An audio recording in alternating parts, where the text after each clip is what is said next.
On this installment of Retro Tech Time, we're looking at the Tandy 2500 RSX.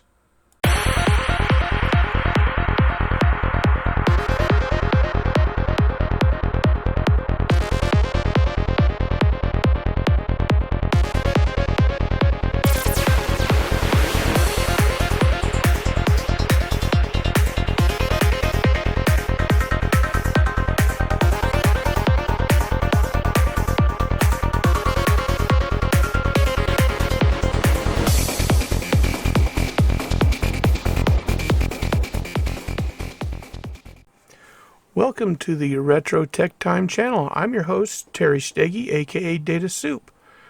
Today we're going to finish this Tandy 2500 RSX machine. This machine cleaned up amazing. I'm going to go ahead and install this fan. I'm putting some double stick Gorilla tape on the part that's going to connect to the outside of this case, or shroud, I guess.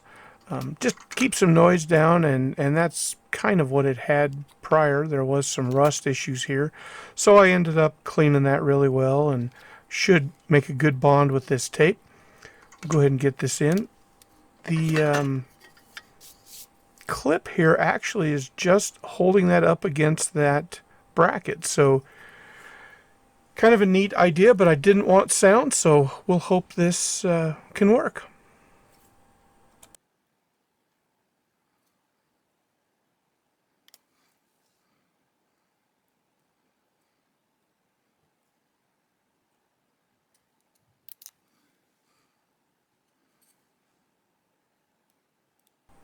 If you'll remember what this power supply looked like beforehand, it is night and day difference. I am really pleased with how well that ultrasonic cleaner and alcohol cleaned this power supply. Little mix up here, ended up having the wrong screws in the wrong slot in my little pad over there, so we'll get the right ones, and I bet they'll fit this time.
Have to be a little careful before you get all these screws in. Make sure you didn't pinch any of these wires.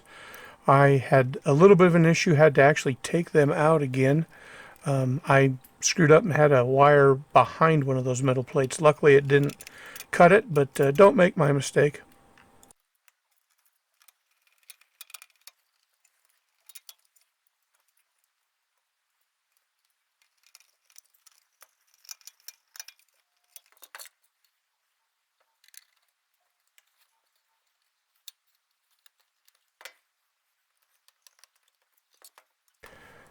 Sorry, my camera was a little bit sideways here. It's off frame, but I had a little issue with one of the screws. That metal housing had kind of bent while I was cleaning it. I did notice that. I must have pressed too hard, so I just had to kind of push it back around, and everything went in fine.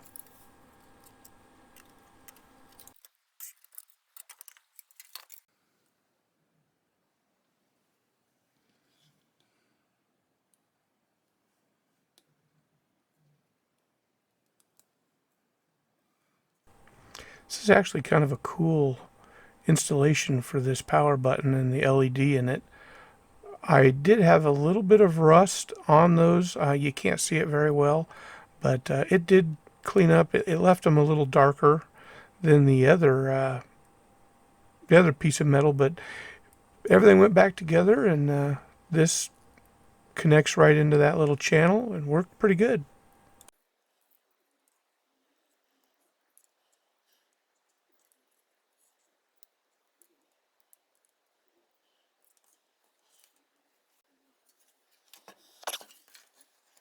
I can't stress this enough. This power button bar, I guess we'll call it, is actually fairly delicate on that end that goes into the switch. So just be careful if you twist it too much. They actually have some pretty good protective standoffs on the front of the switch there, as you can see, just to kind of keep it lined up. But do be careful with that.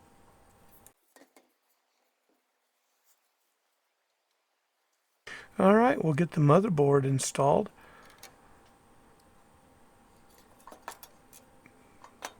Got these dummy plugs for where the sound card, mic, and speakers would be. Again, this doesn't have a sound card on it, but the volume just basically runs that small speaker that's up front.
Get the reset switch installed.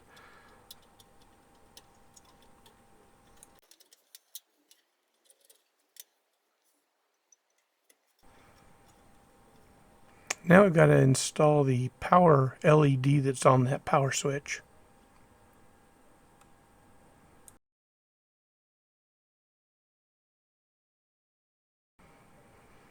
Now, if you'll remember, this speaker was glued in with a gasket type glue. I decided to just use hot glue. I didn't want to drill this case. I kind of like to keep things as original as I can, but I figured just some hot glue, hold this in place, mainly keep it from rattling.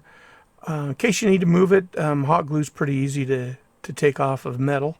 So that is why I decided to go that route.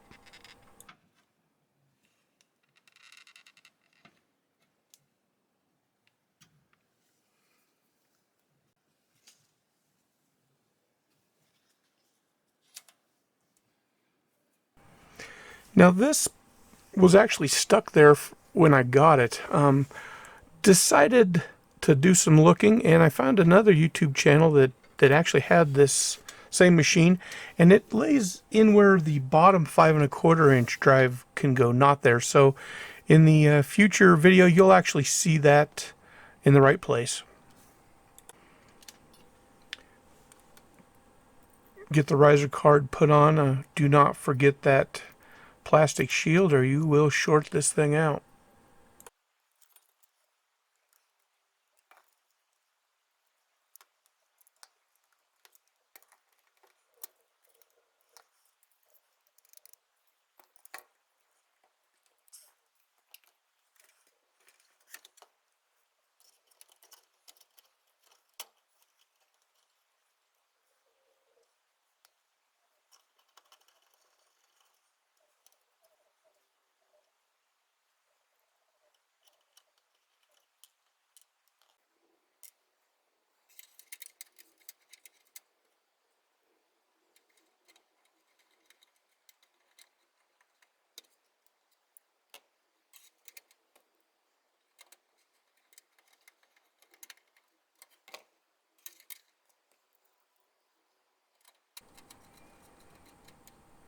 get a battery for it. I was glad to see it was a CR2032, pretty standard battery, and popped right in. So I know we're going to have some configuration to do on the CMOS and BIOS, but this should work pretty good.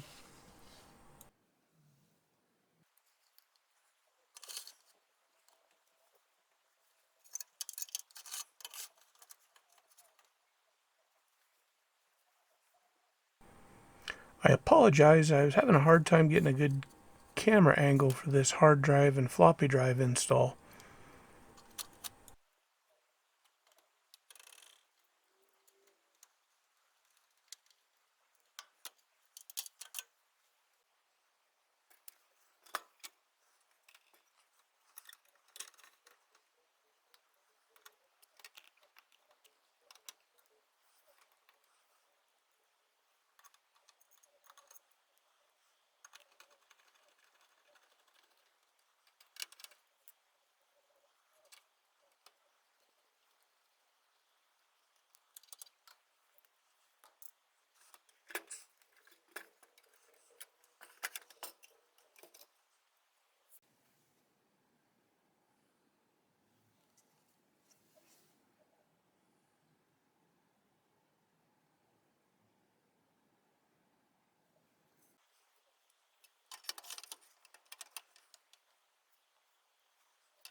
All right, that finishes our reassembly. We'll go ahead and get the case on and let you see what she turned out looking like.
So before I booted it up, I did decide to test that hard drive, which it was bad. So I ended up getting a 1 gig hyperdisk flash disk module. I will put the link in the description for that. It just basically plugged right into the IDE and a power source and gives me a 1 gig worth of hard drive storage. So from there, went ahead and we're going to go ahead and boot this thing up. I'm sure it's going to give us an error as far as it didn't have a good battery in it, so we'll have to set up some BIOS parameters, but we'll go ahead and do that now.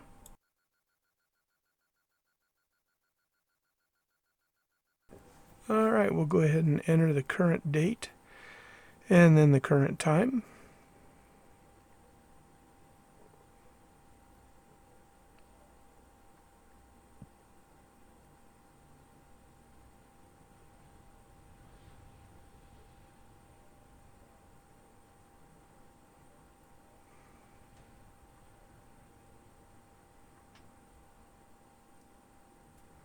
From here we'll give it the hard drive type. I believe the auto feature should work with this IDE module we've got in here.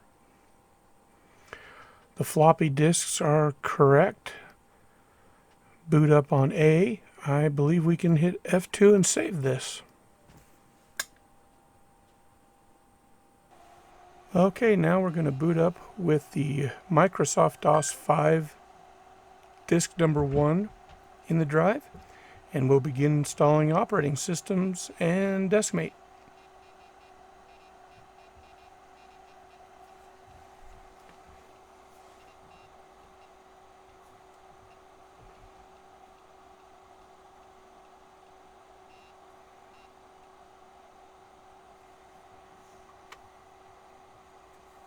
This all looks good.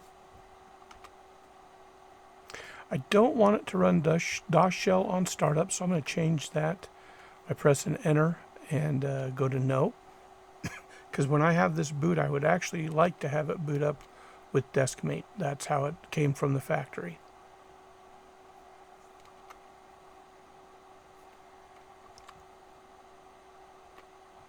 Okay, we'll have it choose as much of that hard drive as it can handle, and it's going to reboot and format that, basically an F disk function.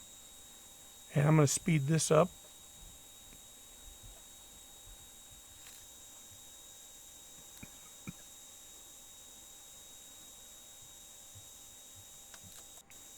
Now we've just got to insert the disks as it asks for them.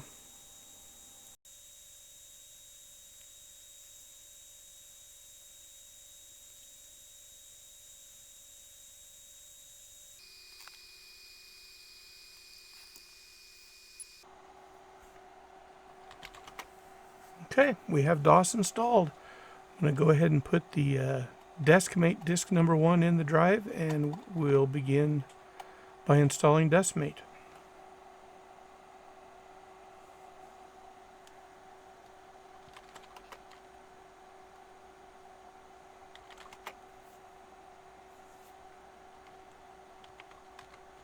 Best way I've found is to actually run Deskmate from the A drive, and then when it boots up, under the programs list, use the install file.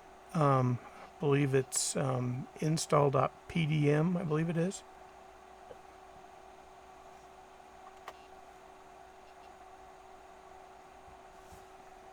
So you can use your mouse or just use your arrow keys, and we will install it from here.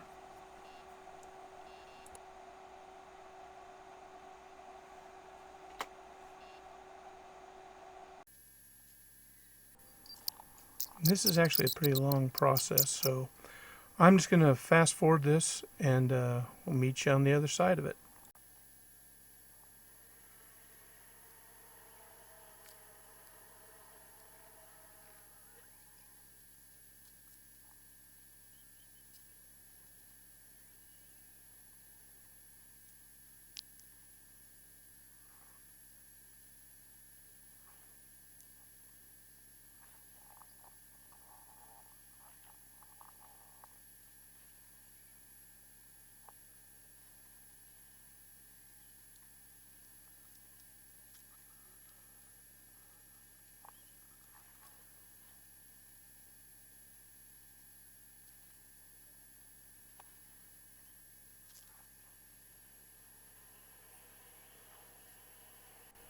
Deskmate will automatically edit the AutoExec bat file, so it'll basically put its path in the system. So you can just type desk. I'm going to edit the AutoExec bat as well. That way it will just automatically boot up.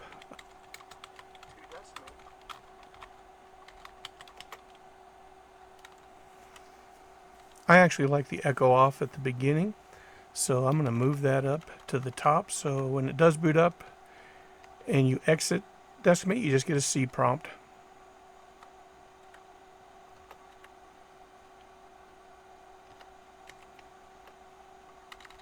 And then the last thing we want to do is have it, when it's starting, run Deskmate. And we will save this, and we should be good to go.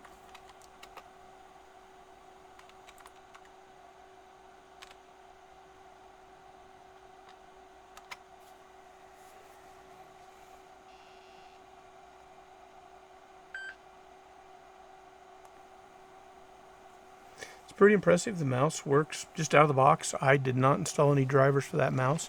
It's all built into Deskmate.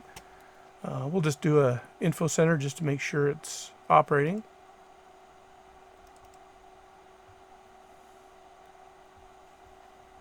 And it looks good. So you can either use the toolbars up top to exit, and then to exit the main program you can do that again, or you can just hit the escape key and it'll let you get out.